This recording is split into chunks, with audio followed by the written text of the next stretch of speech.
Was the throne held by a queen before Tutankhamun was old enough to rule? And if so, who was this queen? Or, even better, as this story/theory is quite juicy, who were these queens? It's a question that Egyptologists, researchers, and historians have asked themselves for many decades now, and it seems that they are agreeing on the answer after all this time. The answer to the question of the possibility of a female ruler after Akhenaten and before Tutankhamun is most likely yes. I'm Kaylee, I'm a history fanatic and a sneaky Egypt lover, and in this video we're going to look into the possibility of a female ruling before Tutankhamun. If you are wondering why a queen would even possibly rule Egypt instead of a king, you should watch my previous video, Hidden Secret of the Ancient Egyptian Bloodline Unveiled, to clarify any questions you might have at this point.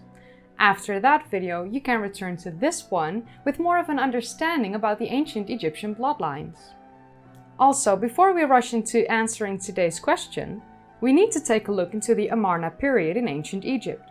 It's quite difficult to just jump into a hypothesis like this made by Professor Valerie Angenot without any background information. Of course, many people watching this video will already know most of this, but I feel like covering it first, to refresh the information for those who already know and to explain it to those who will hear it for the first time. It starts in the 18th dynasty of ancient Egypt. King Amenhotep III and his wife Queen Tiye had a son, Amenhotep IV, who's better known as Akhenaten. Akhenaten had a royal wife named Nefertiti, although her lineage is uncertain. There are theories about who her parents are. For instance, I and his wife Tiye are sometimes ascribed to be her parents, but they've never been explicitly called her father or mother in any existing sources. It's been proposed that Nefertiti was Akhenaten's full sister, but this is contradicted by her titles as she doesn't bear any titles that are used by the daughters of a pharaoh. There is another theory about her lineage that does make sense when looking at one of her titles. The title is "The Beautiful Woman Has Come," and it may signify a foreign origin. Some scholars believe she is a Mitanni princess named Tutankhamun from Mesopotamia. If this is true, it would break the royal bloodline as we have discussed in my previous video. But what's weird about this last theory is the fact that Tutankhamun was already married to Amenhotep III, the father of Akhenaten, and she's already been mentioned by her real name and lineage. A letter found in the city of Amarna in 1887 was sent by the father of Tutankhamun, Tashruta. He complained to Akhenaten that he didn't deliver on the promise made by his father Amenhotep III. The promise was the bride price for the marriage of Tutankhamun to Amenhotep III, and later the marriage of Tutankhamun and Akhenaten. Tutankhamun is indeed seen as a wife of Akhenaten, but mentioned under her real name, so this would not make sense if she was supposed to be Nefertiti, the royal wife. Looking into the lineage of Nefertiti only makes me more confused, so I personally feel like she's either a full sister of Akhenaten, or she's the daughter of the later pharaoh, King Tiye. Now that you're all equally as confused as I am, let's take a look into Akhenaten's reign, and why any information from this period is extremely hard to come by. Which is why there's so much confusion and speculation about the lineage and bloodlines for the latter part of the 18th dynasty. No other dynasty in ancient Egypt has this many question marks surrounding it as the 18th dynasty. And it all has to do with the following. Akhenaten as pharaoh abolished polytheism, the worshipping of multiple gods in Egypt, and introduced Atenism, a form of monotheism, the worship centered around one god, Aten. Not only did he change the entire base of religion of his empire, he also moved the capital from Thebes, modern-day Luxor, in the Luxor Governorate, to Akhenaten, modern-day Amarna in the Minya Governorate. The location of Akhenaten was approximately halfway between Thebes in the south and Memphis in the north, on the east bank of the Nile River. Besides these two radical decisions, Akhenaten also made the revolutionary decision to make his favorite queen and great wife Nefertiti a full equal in rank and status, elevating her status as royal wife and queen to co-pharaoh, joint ruler. Because of these choices Akhenaten made, there was much unrest in the Egyptian kingdom. The economy was shattered, and to make it even worse, near the end of his reign a devastating plague might have come down on his people. In the future I will create a deep dive where we will take a look into the ancient city of Akhenaten, better known as Amarna. So I will skip the layout and everything to do with the city, and we will pick up the story from the time where Akhenaten left the realm of the living. Akhenaten reigned for 17 years. In the 13th or 14th year of his reign, he was co-regent together with Smenkhare, the husband of Akhenaten's oldest daughter, Meritaten. But Smenkhare died approximately 2 years after the start of this co-regency. Nefertiti might have assumed the role of co-regent in the 16th year of his reign. The co-regency stele might depict Nefertiti as co-regent, but this is where the confusion starts. Well, the confusion about the co-regent and successor of Akhenaten before King Tutankhamun. Because up until this point in the video, we've already covered quite a bit of confusing subjects.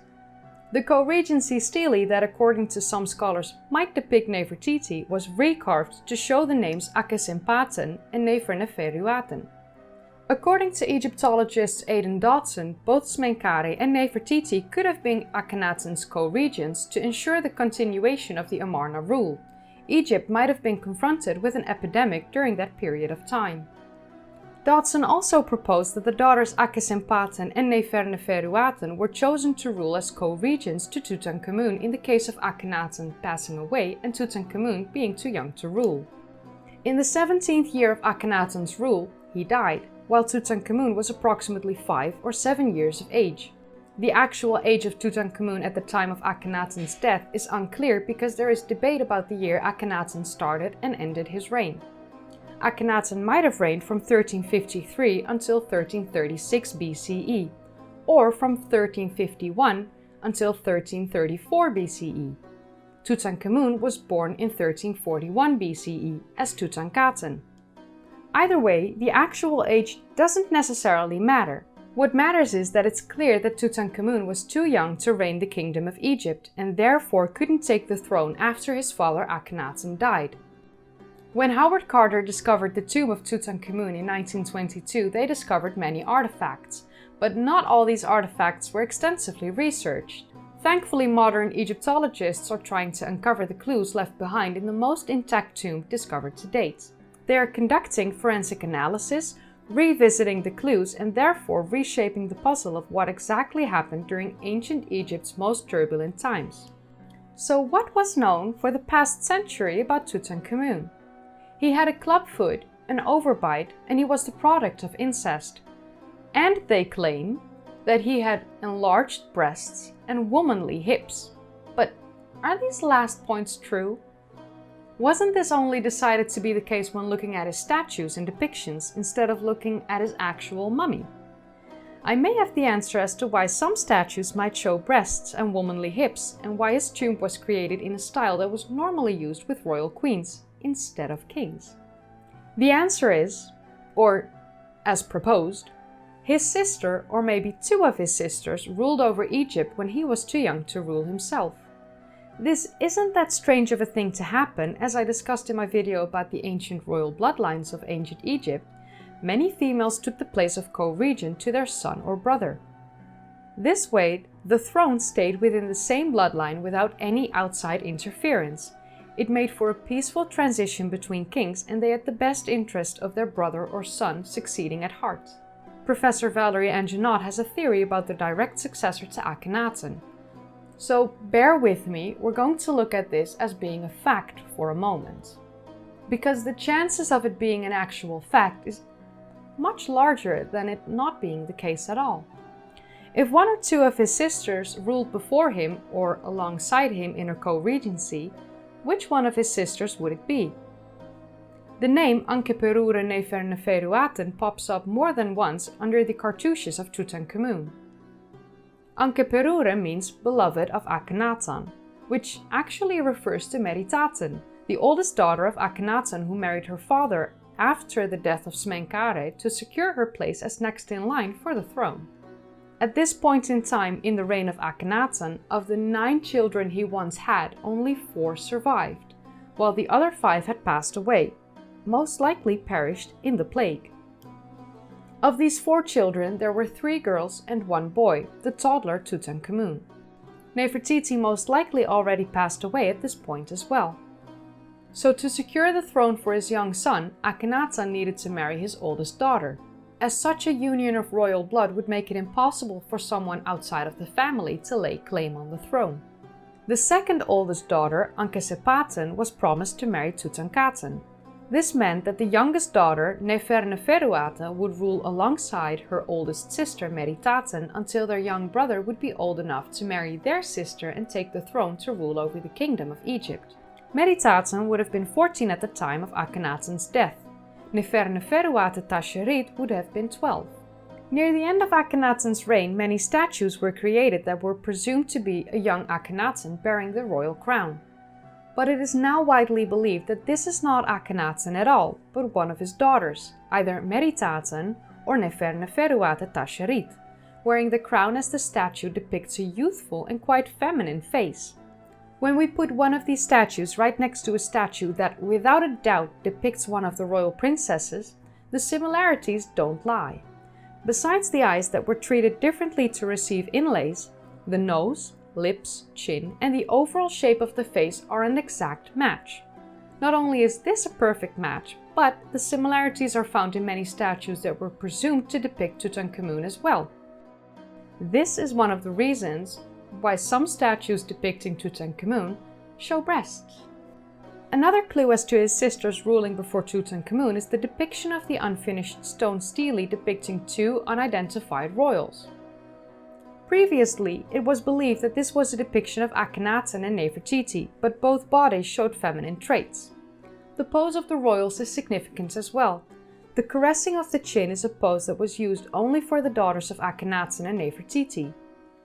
Not only this, the stele had space set aside for 3 cartouches instead of the smaller space set aside for 2 cartouches. You might wonder, why 3 cartouches? But remember the name Ankeperure Nefertiti. This was the joint coronation name of the 2 daughters Meritate and Nefertiti. The cartouches on the stele, if they were ever finished before the work was abandoned, would depict all 3 names. The names of the princesses Meritate and Nefertiti, and the joint coronation name Ankeperure Nefertiti. Professor Amenhotep explains how the succession of the throne from Akhenaten to Tutankhamun most likely went. Pharaoh Akhenaten on his deathbed proclaimed his youngest daughter, Nefertiti, as his successor, and his oldest daughter Meritate received the role of chief royal consort. After about a year into the reign of Nefertiti as pharaoh, Meritate most likely had herself crowned as pharaoh as well. She was the one with the strongest claim to the throne, and there may have been a threat from outside the family that made her take this decision. After the death of Akhenaten, the Aten religion or cult gradually fell apart. In the 2nd year after the death of Akhenaten, Tutankhaten's name changed to Tutankhamun, and the city of Akhenaten at Amarna was abandoned. The sisters were the one that restored the old religion of polytheism and moved the capital back to Thebes, not Tutankhamun, as it is still widely believed. Not only did they restore the capital, they also changed the names of both Tutankhaten to Tutankhamun and Ankhesepaten to Ankhesenamun. This was to please the priests of the cult of Amun, that their father had angered by stripping away their power, wealth, and their gods with the cult of Aten. The priests eventually cemented King Tutankhamun's rule, but they were bearing a strong hatred for Akhenaten and wanted vengeance, and they were scandalized by the co-female rule. So after the deaths of both Meritate and Nefertiti, they destroyed everything referring to the female pharaohs. Their rule would have lasted no more than 3 years, but most likely approximately 2 years. They disappeared from all written records, no hieroglyphic inscriptions, and no mention of their deaths. They were not buried in the tomb with the grave goods that were prepared for them, or for her, Nefertiti. No, the person that was laid to rest in this tomb was Tutankhamun. There is a very small chance that in the recently discovered secret hidden chambers in the tomb of Tutankhamun, we will maybe find the mummy or mummies of the female pharaoh or pharaohs. Some people speculate we will discover the body of Nefertiti in a potential hidden chamber. But the discovery of one or both of his sisters would be equally exciting if I'm personally honest. The claims made by Professor Valerie Amenhotep are still highly controversial, and many Egyptologists don't believe in it, as they still believe that Nefertiti was the secret female pharaoh. What we do know is that Tutankhamun took the throne at the age of 8 or 9, with his vizier Ai, who would become the successor to the throne. Ai was either his grand-uncle or his grandfather-in-law. Tutankhamun died after approximately 10 years into his rule, after a malaria infection at the age of 18 or 19. King Ai ruled for 4 years and was succeeded by the pharaoh Horemheb, who was the last reigning king of the 18th dynasty, who is believed to be of common birth with no connection to the royal bloodline. Horemheb, who seized power thanks to his position as commander of the army, took action against the preceding Amarna rulers, and under his rule, all references to the monotheistic times were erased. This included erasing cartouches of predecessors, demolishing monuments of Akhenaten and using the materials in his own building projects, and usurping monuments created for Tutankhamun and King Ai. He desecrated the tomb of King Ai and destroyed Ai's mummy, but for some reason he spared Tutankhamun's tomb from this fate, which is why Tutankhamun's tomb was not vandalized when it was discovered by Howard Carter in 1922. Because of Pharaoh Horemheb, we know so little about the Amarna period in ancient Egypt, as there is little to no information left. I'm hopeful Egyptologists will keep conducting their researches in Tutankhamun's tomb to uncover one or more of the possibly hidden chambers. Hopefully they will stumble upon artifacts or even a mummy to give us more information about a time of ancient Egypt where we have more questions than answers. I'm about to finish the cocktail that my lovely boyfriend made me, and I might be getting a little tipsy. Thankfully I've reached the end of this script, so I can end the video right here. If you enjoyed watching my weird face, then leave me a thumbs up and subscribe if you'd like to see more of these kind of videos. And click that bell icon if you want to be notified whenever I upload. If you haven't seen previous videos made by me, then I hope I didn't scare you away, and I have many more like these and others on my channel. And I will also put them as cards, as you've seen them in the upper right corner throughout this video, and I will leave links in the description down below, and I will put videos and playlists in the end card. Before I go, I would like to say a massive thank you to my patrons and their support of me and my journey. So thank you Richard, Barry, James, Scott, Floyd, Prabhu DC and NGC6543. Thank you for watching. I'm about to finish this cocktail and get me another one, and I will see you in the next one. Bye! Zip zip. King Amenhotep III and his wife Queen Tiye had a son, Amenhotep IV. The fourth. Wow.